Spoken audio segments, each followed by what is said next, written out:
Hi children, welcome back to part 4 chapter reproduction in plants.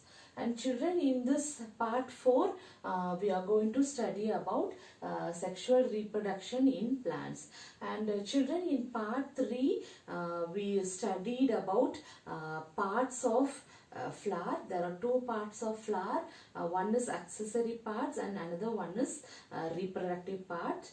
Accessory parts are petals and sepals which do not take part in reproduction. Reproductive parts are stamen and pistil, that is male reproductive part and female reproductive part, which take part in reproduction. So in previous video we studied about parts of a flower.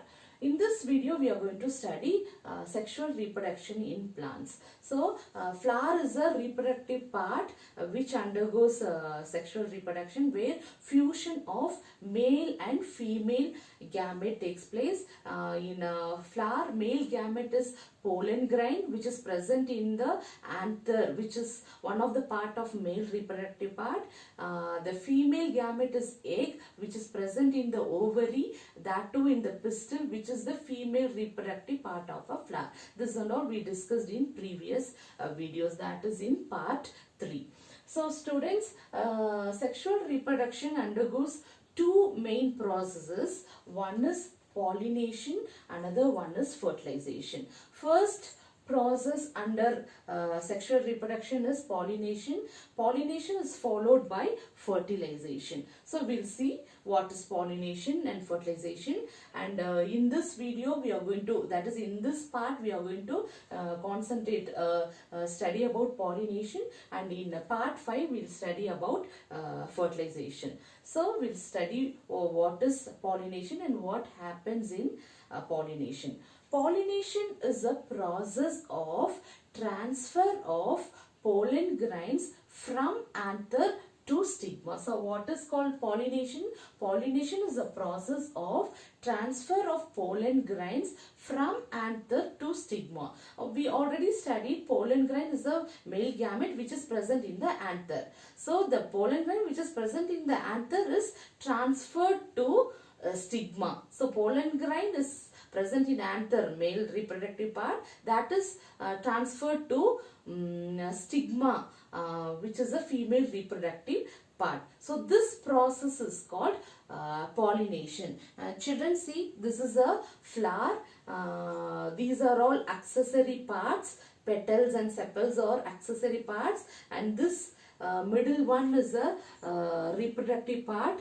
This is pistil, female reproductive part, and this is stamen, male reproductive part, which contains a bag-like structure called anther, and this tube-like structure is called filament. So in pollination, the pollen grain is transferred from anther to stigma. So this process is called pollination. And children, fertilization is nothing but it is a process of fusion of male gamete and female gamete. So after pollination, the pollen grains which is present in the anther reaches the stigma, and then it fuses with the egg. So here fusion of male gamete, that is pollen, takes place. Fusion of male gamete pollen with female gamete egg takes place. This process is called fertilization, and the product, the fusion product or fertilization product is called zygote. So zygote is formed by the fusion of pollen and egg. Zygote is a fusion product of male gamete and female gamete. In next part we'll study about fertilization. So in part 4 we'll study about pollination. So pollination is a process of transfer of pollen from anther to stigma. And children, pollination is carried by pollinating agents. What are called pollinating agents? The agents or the thing or the materials or the helpers which helps in pollination process is called pollinating agents, or pollinating agents or the materials or helpers which helps in transfer of pollen grains from anther to stigma. So there are many pollinating agents like insects, wind, water, and we the human and other animals are also comes under pollinating agents, which helps in transfer of pollen grains from anther to stigma. And insects and all, when coming to collect honey, they collect the pollen grains, and the pollen grains stick on their legs or body parts and other animals also, and there is a chance for transferring from one place to another place.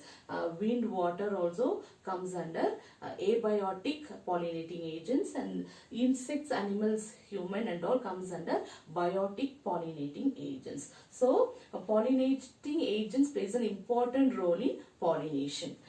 And pollination, children, there are two types of pollination. One is self-pollination, another one is cross-pollination. So what are the two types of pollination? One is self-pollination, another one is cross-pollination. What is called self-pollination? From the name itself you can answer. Self, within the flower. So within the same flower, it is called self-pollination. So what is self-pollination? The transfer of pollen grains from anther to stigma. So this transfer takes place in the same flower. See, this is one flower. So here in bisexual flower, I told both male and female reproductive part, that is stamen and pistil, is present in same flower. And in some plants, in some species, in one plant, unisex, that male plant will be there, female plant will be there. So in that case, transfer takes place between two different plant of same kind, that is called cross pollination. In some plant, bisexual flower is present, in which both male and female reproductive part present in the same flower. And see, this is the same flower which consists of stamen and pistil, male and female reproductive part in one flower. So this transfer of pollen grains to the stigma takes place within the flower, same flower. This type of pollination is called self-pollination. See the picture, and this is pistil, male female reproductive part, and this is anther, stamen, which is a male reproductive part. The pollen grains are present inside the anther, and the pollen grain from the anther transfers to the stigma of a same flower. So this stamen is present in the same flower, stigma is present in the same flower. Transfer takes place within the flower, within the same flower. That is called self-pollination.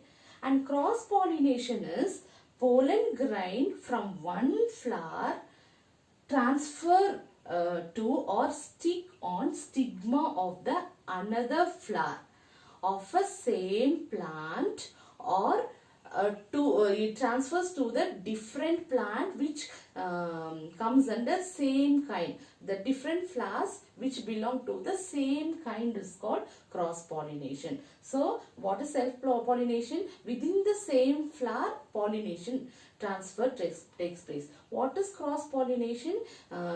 Between two different flowers of the same plant, or same kind of two different plants of same kind. Also that type of pollination is called cross-pollination. So within this flower, when the pollination takes place, this is called self-pollination. So this is two different flower. So when the pollination takes place between these two different flowers, whether it may be in one plant or in two different plants, but it should be under same kind. So this types of pollination, this type of pollination is called cross-pollination. Self-pollination is in the same flower. Cross-pollination between two flowers of same plant or same kind. And children, see, this is one kind of plant, and this is one kind of plant. But the pollination, the stigma, or pollen grains the stigma of one plant which belongs to different kind will not accept pollen grains from other or different kind of plant, because so the species will be different, so the stigma will accept only the anthers, that is pollen grains belongs to the same kind. So this type of pollination is called cross pollination. So self and cross pollination takes place between the same kind, and different kind of plant will not accept the pollen grains. So children, so this is about sexual reproduction in plants. So sexual reproduction plants, there are two processes. One is pollination and fertilization. In this part 4 we discussed about pollination. In next part, that is part 5, we'll discuss about we'll discuss detail about fertilization and what happens in fertilization, and what is the fertilization product and all, and how fruit is formed and all we'll discuss in part 5. Bye students.